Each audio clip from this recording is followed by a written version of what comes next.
For more than 4 decades, one question has haunted Hollywood, a question whispered in documentaries, police files, and sleepless interviews. And at the center of it all stands Robert Wagner.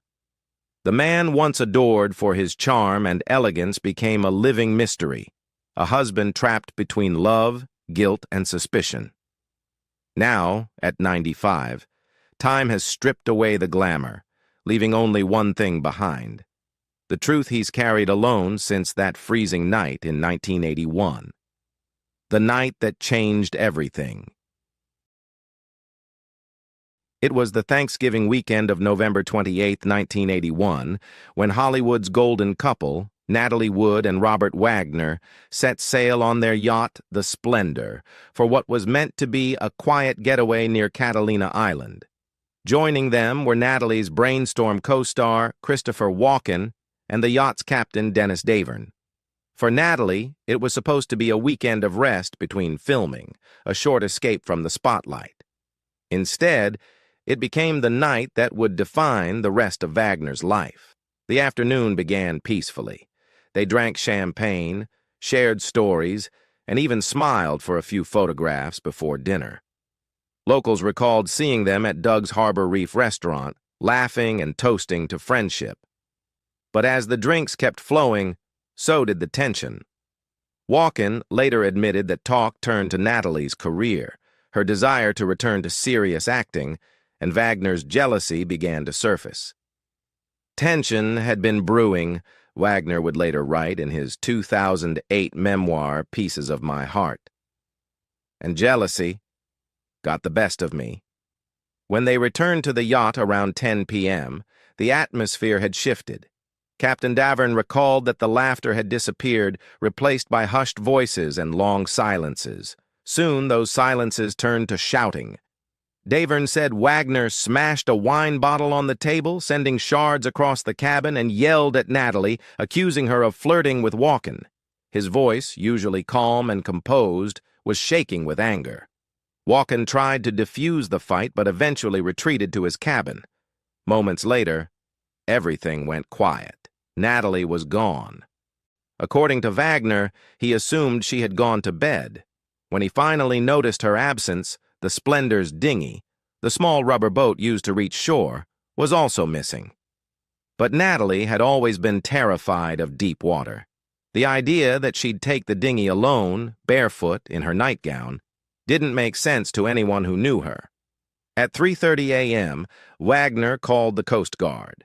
Search teams combed the dark waves for hours. When dawn broke on November 29th, the truth surfaced. Natalie's body was found floating face down a mile from the yacht. She was 43 years old. She wore a thin nightgown, socks, and a red parka, clothes far too light for the cold night air. The coroner called it an accident, but the bruises on her arms and legs, the scratches on her neck, and her lifelong fear of water told another story. Hollywood fell silent, but behind closed doors, everyone whispered the same words: jealousy, rage, and regret, the 3 shadows that would follow Robert Wagner forever. The investigation and the doubt. In the days that followed Natalie Wood's death, investigators worked quickly to build a story, one that seemed neat, convenient, and free of scandal. According to Robert Wagner, after the heated argument with Christopher Walken, Natalie had gone to bed. He claimed that sometime later, she must have tried to tie down the yacht's dinghy after hearing it bang against the hull, slipped, and fallen into the dark water. It was a version that sounded plausible enough to calm the public and end the questions. But as the evidence began to surface, that story started to fall apart. The small rubber dinghy, Valiant, was found hours later drifting aimlessly, the engine off, key still in the ignition, and oars tied down. It didn't look like anyone had ever used it. Investigators began to wonder, if Natalie had truly gone to secure the dinghy, why hadn't she untied the oars or started the motor? Even stranger, the dinghy's light switch was off, and there were no footprints or signs she had climbed aboard. The autopsy report deepened the mystery. Her blood alcohol level measured 0.14%, and traces of seasickness medication and painkillers were found in her system, enough to leave her sluggish, uncoordinated, and vulnerable. But the most disturbing discovery was the fresh bruising on her body. Dark marks on her arms, knees, and face suggested a struggle. According to a 2013 update by the Los Angeles County Coroner's Office, the injuries may have occurred before she entered the water, contradicting the accidental fall theory. Then came the witnesses. Marilyn Wayne and John Payne, anchored on a nearby boat, claimed they heard a woman screaming, "Help me! Someone please help me!" For nearly 15 minutes just after 11 p.m., Wayne said she recognized the voice as desperate and terrified. A man's voice, calm, slurred, eventually responded, "Okay, honey, we're coming to get you." But no one came. The next sound was silence. Over the years, Wagner's story changed, sometimes subtly, sometimes dramatically. In 1981, he told detectives that Natalie had simply gone missing. In later interviews, he said she'd gone to tie up the dinghy. In his 2008 memoir, Pieces of My Heart, he insisted it was a tragic accident. But as Lieutenant John Carina of the Los Angeles Sheriff's Department remarked in 2018, he's constantly changed his story a little bit, and his version of events just doesn't add up. By 2012, the official cause of death on Natalie's certificate was changed to drowning and other undetermined factors. Detectives publicly named Wagner a person of interest and admitted his timeline didn't make sense. Yet, without physical evidence or direct witnesses, no charges could be filed. The case hovered in limbo, caught between suspicion and sorrow. For investigators, the truth remained elusive. For Robert Wagner, it became a lifelong shadow, the kind that no statement, denial, or apology could ever erase. Lana Wood's war for justice. While Robert Wagner withdrew from the spotlight, one person refused to let the silence win: Lana Wood, Natalie's younger sister. To her, the official story was a lie. "My sister was terrified of water," she said in countless interviews. "She would never go near that dinghy, especially not in her nightgown." In her 2021 memoir, Little Sister. My investigation into the mysterious death of Natalie Wood, Lana accused Wagner of a jealous rage that went too far. She claimed Captain Dennis Davern confessed to her that he had lied to protect Wagner. According to Lana, Davern told her Wagner had shouted, a loud bang followed, and then he ordered, "Don't turn on the lights." Don't call anyone, her accusations divided Hollywood. Some believed her. Others saw a grieving sister chasing ghosts. But her persistence forced the Los Angeles County Sheriff's Department to reopen the investigation in 2011. New witnesses came forward, and old memories resurfaced. One fisherman, just 17 at the time of Natalie's death, said he heard a woman's cries that night. Another acquaintance remembered Wagner's temper in the 1960s. Every new revelation added another layer of doubt. Still, prosecutors never pressed charges. In 2022, police officially announced Wagner was cleared of direct involvement, though the case remains unsolved. The statement read, "All leads in the Natalie Wood case have been exhausted." For Lana, that wasn't closure. It was betrayal. "If he truly loved my sister," she said, "why has he stayed silent before justice?" To this day, Lana insists Wagner knows more than he's ever admitted. "He was the last person with her," she said, "and that silence is the loudest thing of all: the public, the press, and the man haunted by rumors." After Natalie's death, Robert Wagner's carefully built world collapsed overnight. For decades, he had been Hollywood's image of class, a man who moved effortlessly between television charm and cinematic grace. But when Natalie's body was pulled from the dark waters of Catalina Island, that image shattered. The tragedy didn't just take his wife, it took his identity. The public wanted answers, and the press wanted blood.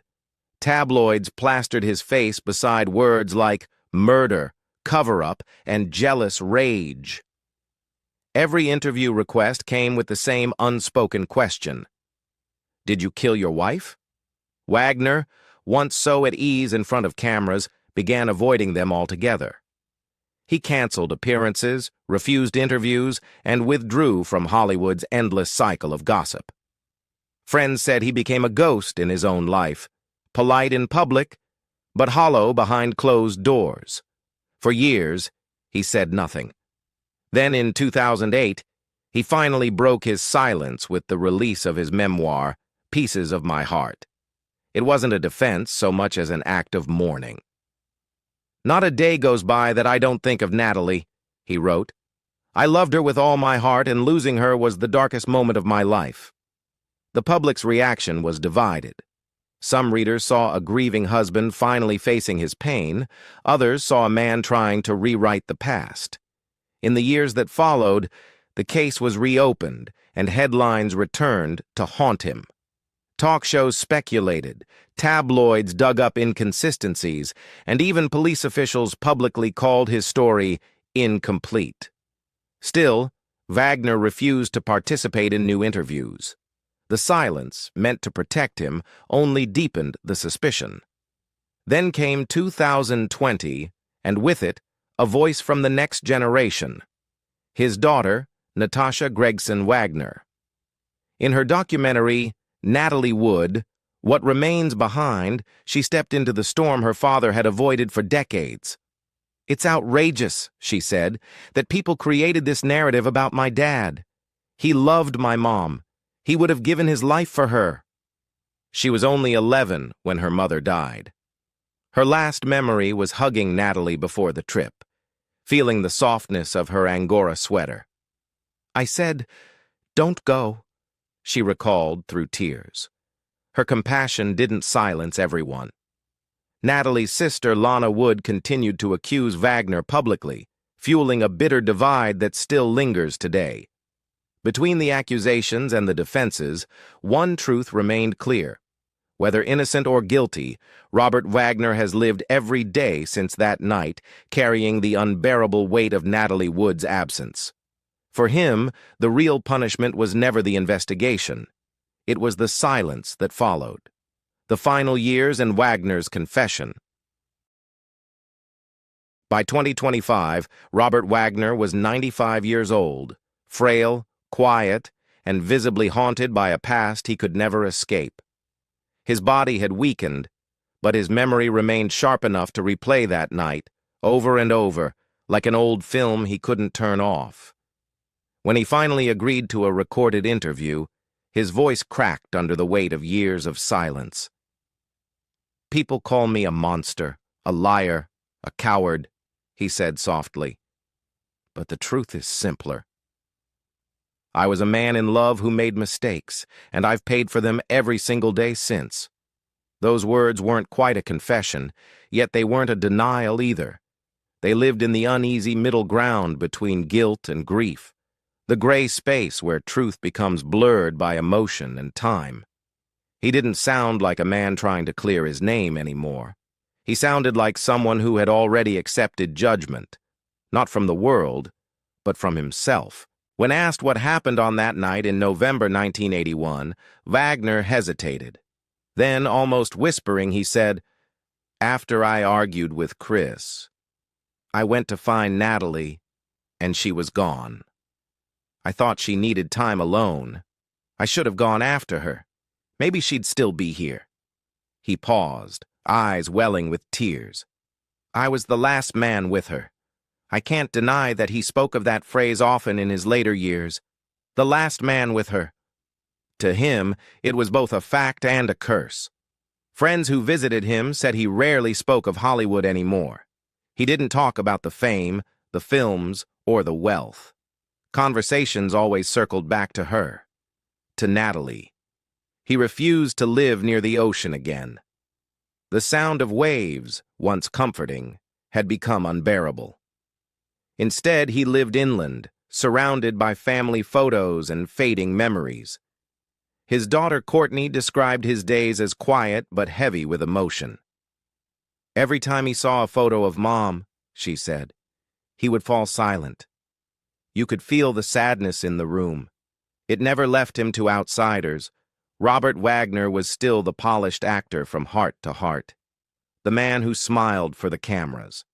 But behind closed doors, he was a man undone by love and loss, haunted not just by what the world believed, but by what he could never forget. Even at 95, the ocean still called to him, not with peace, but with the echoes of a night that would never let him go. In private notes later shared by Natasha, Wagner wrote, "She was my compass, my direction. When she died, I lost all sense of where I was going. He lived a long life, but one haunted by what he could never explain. The sound of the waves, the missing hours, and the name he never stopped whispering, Natalie." After 43 years, the truth about Natalie Wood's death still drifts somewhere between memory and mystery. Robert Wagner's final words revealed not answers, but the unbearable weight of regret, the kind that no evidence can prove or erase. Was it an accident, a moment of anger, or something in between? Only two people truly knew what happened that night, and one of them never came back. So what do you believe? Was Natalie's death a tragic accident, or the result of a jealous rage? Let us know your thoughts in the comments below, and don't forget to like, subscribe, and stay tuned for more stories that uncover the hidden truths behind Hollywood's most haunting legends.